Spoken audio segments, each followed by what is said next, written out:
Sa isang eroplanong pabalik ng Korea, ang kilalang doktor na si Kim Jun-young ay nilapitan ng isang flight attendant at hiniling na pirmahan ang kanyang magazine kung saan siya ang nasa cover. Hinikayat siya ng kanyang katrabaho na si Yong-sun na pumayag at kumuha pa ito ng litrato nilang dalawa. Pagkaalis ng flight attendant, pinaalalahanan ni Yong-sun si Jun-young na paubos na ang kanilang pondo at makakatulong ang ganitong publicity. Makalipas ang kalahating oras at nakalapag na ang eroplano, tiningnan ni Jun-young ang kanyang cellphone at napansin na hindi sinasagot ng kanyang anak na si Eun-jung ang kahit isa sa kanyang mga mensahe. Samantala, si Eun-jung ay naglalakad sa lungsod kasama ang dalawa niyang kaibigan matapos ang klase.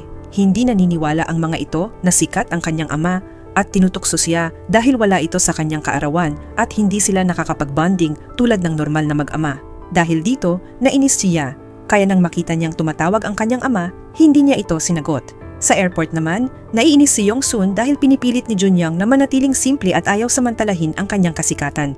Tinanggihan na nga nito ang business class tickets na inalok ng UN at ngayon ay ayaw din nitong dumaan sa VIP exit. Habang palabas sila sa regular na gate, may narinig silang isang ina na humihingi ng tulong para sa kanyang anak. Agad na tumulong si Jun-young at sa loob lamang ng ilang segundo, nailigtas niya ang bata sa pamamagitan ng pagpapalabas ng candy na naipit sa lalamunan nito. Hindi siya nagpaiwan para magpa-picture. Agad siyang umalis habang patuloy na sinusubukang tawagan ang kanyang anak pero hindi pa rin ito sumasagot. Habang lalong nag-aalala si Jun-young, binigyan siya ni Yong-sun ng bag na may mga tsokolate at candy para iregalo kay Eun-jung. At sinabihan siyang ayusin ang problema nila ng anak, pati ang kanilang negosyo. Naguluhan si Jun-young sa sinabi nito hanggang sa makita niya ang grupo ng mga reporter na naghihintay sa kanila sa labas. Palihim palang inayos ni Yong-sun ang isang maliit na press conference dahil alam niyang tatanggi si Jun-young kung sasabihin sa kanya. Binigyan siya ng airport ng lugar para makipag-usap sa media tungkol sa kanyang 3 taong pagtatrabaho kasama ang UN. Lumabas ang balita ng kanyang pagdating sa iba't ibang channel, kabilang na ang TV sa arcade kung saan naroon si Eun-jung at ang kanyang mga kaibigan. Doon, naniwala ang mga ito na sikat nga ang kanyang ama at saglit na ipinagmalaki ni Eun-jung ito. Ngunit nang banggitin ni Jun-young na ang pagkakasakit ng kanyang anak, 3 taon na ang nakalipas ang naging inspirasyon niya sa kanyang volunteer work. Agad itong pinutol ni Yong-sun at nilinaw na maayos na ang kalagayan ni Eun-jung, medyo masungit lang. Dahil dito, napahiya si Eun-jung sa harap ng kanyang mga kaibigan at lalo siyang nainis. Pagkatapos ng press conference, nakatanggap si Jun-young ng mensahe mula sa kanyang anak na galit sa kanya dahil sa kahihiyang nangyari. Pinangakuan niya itong darating siya sa oras, kung hindi ay aalis ito. Sinubukan niyang pagaanin ng loob nito sa pangakong may mga regalo siya at magiging maagap.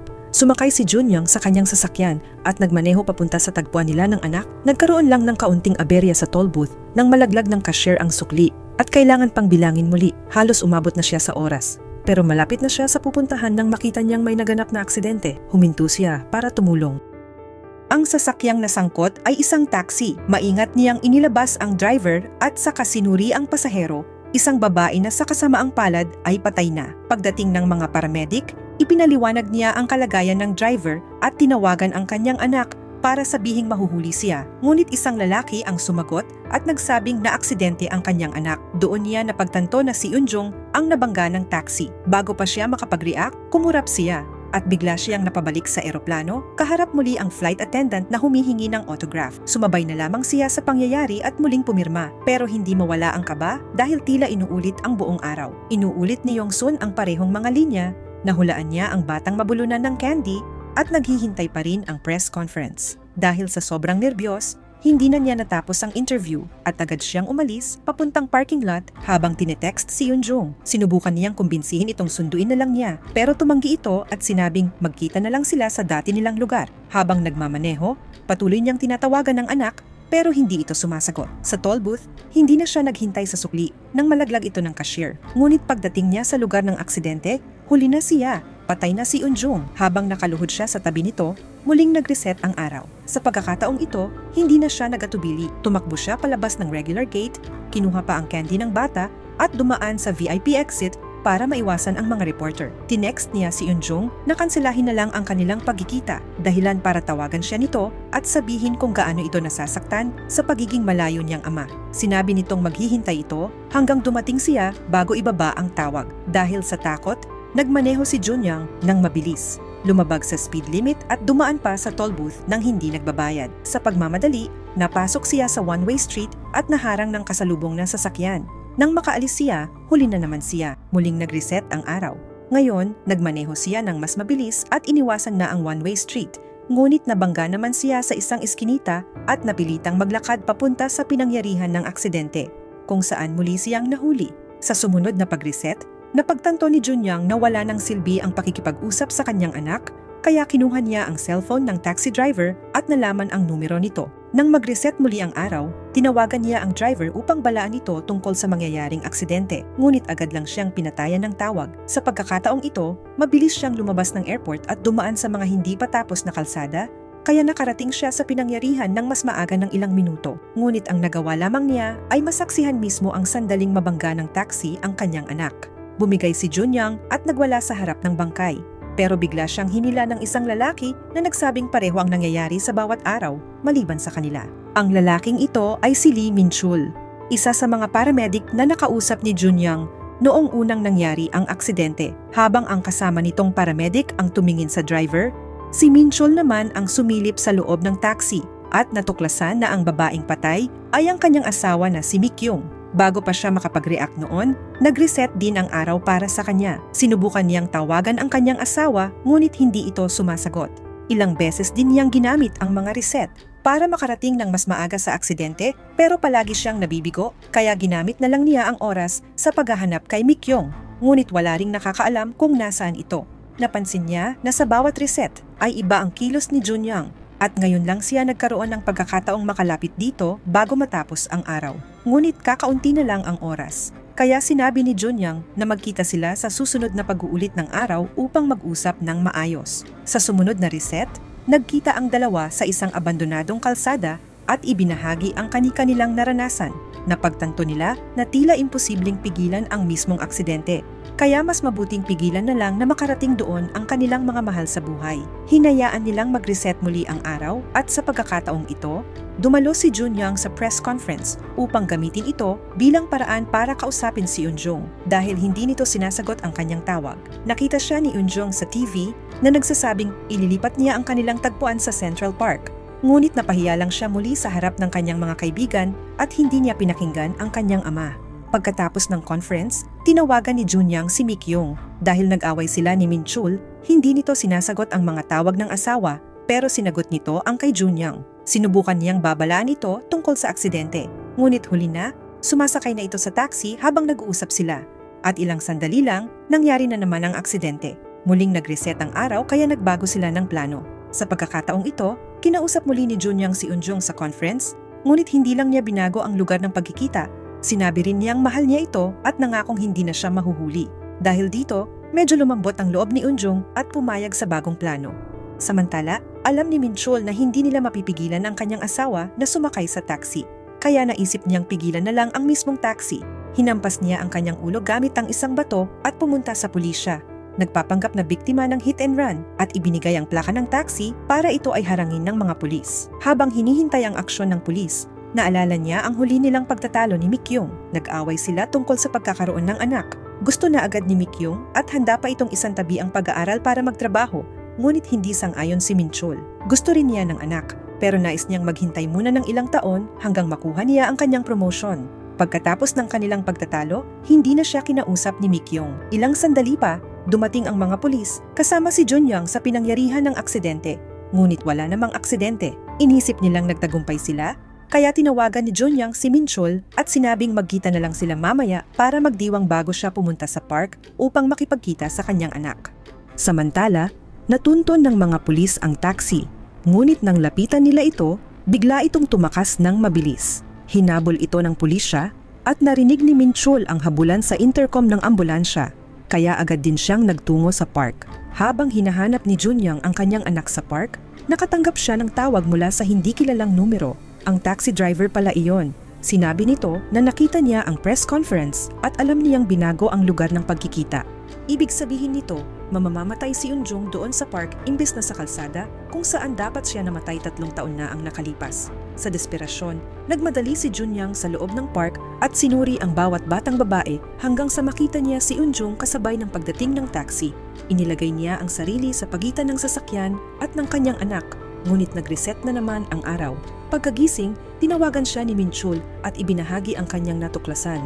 Matapos ang insidente sa park, sinilip niya ang likod ng taxi at nalaman niyang matagal nang patay ang kanyang asawa. Ibig sabihin, sinasadya ng taxi driver ang pagpatay kina Eunjung at Mikyung at inuulit din ang araw para sa kanya kaya hindi nila ito mapigilan. Nagpasya ang dalawa na maghanap ng impormasyon tungkol sa isang taong nakilala nila 3 taon na ang nakalipas na maaaring may kinalaman dito. Ginamit ni Junyang ang database ng ospital kung saan siya dati nagtrabaho at malaya pa rin siyang nakakapasok doon, habang si Minchul naman ay bumalik sa istasyon ng pulis at ginamit ang bato upang mawala ng malay ang isang pulis bago gamitin ang computer nito. 3 taon na ang nakalipas. Malubhang may sakit si Eunjung at ang tanging paraan para mabuhay siya ay ang sumailalim sa heart transplant. Isang gabi na may malakas na ulan, labis ang tuwa ni Junyang nang malaman nilang may posibleng donor na. Ngunit agad ding napalitan ng lungkot ang saya nang malaman niyang tumanggi ang tagapag-alaga ng batang donor na ibigay ang mga organ nito. Samantala, si Minchul noon ay nasa ambulansya at saglit na nawala ang atensyon dahilan upang muntik siyang bumangga sa isang sasakyan. Naiwasan niya ito sa huling sandali. Ngunit ang kabilang sasakyan ay nahulog sa kalsada at naaksidente pa rin. Sinuri niya ang mga biktima at isinakay ang mga ito sa ambulansya upang dalhin sa parehong ospital kung saan naghihintay si Eunjung ng puso. Sa kasalukuyang panahon, may mga pulis na dumating sa istasyon at natagpuan si Minchul, kaya agad siyang inaresto. Ngunit bago muling mag-reset ang araw, nakita niya sa computer ang pangalan ng biktima sa aksidente 3 taon na ang nakalipas, si Lee Kang-sik, na siya ring taxi driver. Si Kang-sik ay nagigising tuwing umaga na malungkot at nakikita sa TV na magkakaroon ng press conference si Junyang sa airport. Ibig sabihin ay nakabalik na ito sa bansa at ito na ang pagkakataon niyang kumilos. Dahil may pangalan na sila, pinuntahan ni Junyang ang apartment ni Kang-sik at natagpuan itong walang laman. Ngunit nakita niya roon ang mga dokumento mula sa pananatili nito sa ospital 3 taon na ang nakalipas, pati na rin ang mga larawan ng anak nitong si Lee Haru. Doon naalala ni Junyang ang buong nangyari noon at ikinuwento niya kay Minchul nang dumating din ito sa apartment. Noong gabing may bagyo, huli nang naidala si Haru sa ospital at brain dead na ito. Si Kang-sik naman ay walang malay matapos operahan, kaya hindi siya makapagbigay ng pahintulot para sa pag-donate ng puso ng kanyang anak. Dahil dito, pineke ni Junyang ang pirma nito at ginamit pa ang kamay ng natutulog na lalaki upang pilitin ang fingerprint nito sa dokumento. Pagkarinig nito, sinuntok ni Minchul si Junyang dahil sa ginawa niya. Wala na silang magagawa kundi hintayin na lang ang susunod na reset, habang si Kang-sik, na puno ng dalamhati, ay muling nagmamaneho ng mabilis upang patayin si Eunjung. Pag-reset ng araw, agad na nagtungo si Minchul sa pinangyarihan ng aksidente upang kausapin si Kang-sik at pakiusapan itong patawarin si Mikyung dahil wala itong kinalaman sa nangyari. Ngunit nadatnan niya si Kang-sik na walang malay. Samantala, si Junyang ay hindi umalis ng airport tulad ng dati. Nanatili siya sa kanyang sasakyan at pinanood ang video na ipinadala ni Eunjung noong gabi bago ang operasyon nito. Umalis kasi siya ng bansa matapos niyang isumite ang pekeng papeles at hindi na niya hinintay na gumaling ang kanyang anak dahil hindi niya makayanan ang guilt. Matapos ang isa na namang reset, kung saan hindi mahanap ni Minchul ang kanyang asawa at halos pabayaan na ni Junyang mamatay ang batang nabulunan ng candy bago siya matauhan. Nagkita muli ang dalawa upang pag-usapan ang kanilang sitwasyon. Gusto ni Junyang na iligtas si Kang-sik upang humingi ng tawad at magmakaawa na patawarin siya. Umaasang maaaring matigil nito ang mga pagpatay. Ngunit hindi sang-ayon si Minchul. Nais niyang patayin si Kang-sik dahil sa ginawa nito. Gayunpaman, kailangan muna niyang mahanap ang kanyang asawa, kaya naghiwalay muna sila. Umuwi si Minchul upang maghanap ng pahiwatig kung nasaan si Mikyung. Halos sumuko na siya nang mapansin niya ang isang bagay sa kalendaryo nito. Ilang buwan na nitong hindi minamarkahan ang araw ng kanyang regla. Doon niya napagtanto ang katotohanan. Buntis si Mikyung at iyon ang dahilan ng kanilang pagtatalo. Hindi niya ito mahanap sa karaniwang lugar dahil nasa doktor ito para magpa-ultrasound. Kaya nagsimula siyang tumawag sa iba't ibang obstetrician clinics upang mahanap ang kanyang asawa. Samantala, pumunta si Junyang sa lugar ng aksidente at isinakay ang walang malay na si Kang-sik sa kanyang sasakyan bago dumating ang mga paramedic. Dinala niya ito sa ospital at tinurukan upang manatiling buhay habang humihingi siya ng tawad. Noong una, akala niya ay biyaya ng Diyos ang time loop upang mailigtas ang kanyang anak.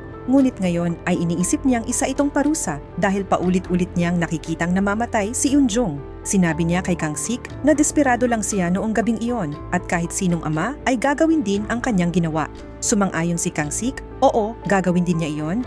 Ngunit ibig sabihin nito ay mauunawaan din ni Junyang kung bakit naghihiganti siya ngayon. Maraming beses siyang nag-alinlangan bago patayin si Eunjung, ngunit sapat na ang pag-alala kay Haru upang ipagpatuloy niya ito. Inamin niyang hinding-hindi siya titigil sa pagpatay kay Eunjung. Nagmamakaawa si Junyang na siya na lang ang patayin, ngunit huli na namamatay na si Kang-sik at hindi na makapagsalita. Tumawag si Min-chul kay Junyang at sinabing natagpuan na niya ang kanyang asawa, ngunit nagulat siya nang mapansin sa kanyang relo na mas tumatagal ang araw kaysa dati. Nang pumasok ang mga pulis upang arestuhin si Junyang, napagtanto nito ang totoong dahilan ng pag-reset. Nauulit ang araw tuwing namamatay si Kang-sik. Muling nag-reset ang araw at agad na tumakbo si Min-chul upang makita ang kanyang asawa. Pagdating niya sa klinik ng obstetrician, narinig niyang sinasabi ni Mikyung na pinag-iisipan nitong ipalaglag ang sanggol. Hindi niya maiwasang maalala kung gaano ito kalungkot bago ito namatay sa bawat pagkakataon. Tinawagan niya si Junyang upang sabihin ito at binaliwala ang babala nito nang ipangako niyang papatayin niya si Kang-sik bago ibinaba ang tawag. Naalala pa rin ni Junyang ang numero ni Kang-sik mula sa mga naunang loop, kaya tinawagan niya ito upang balaan.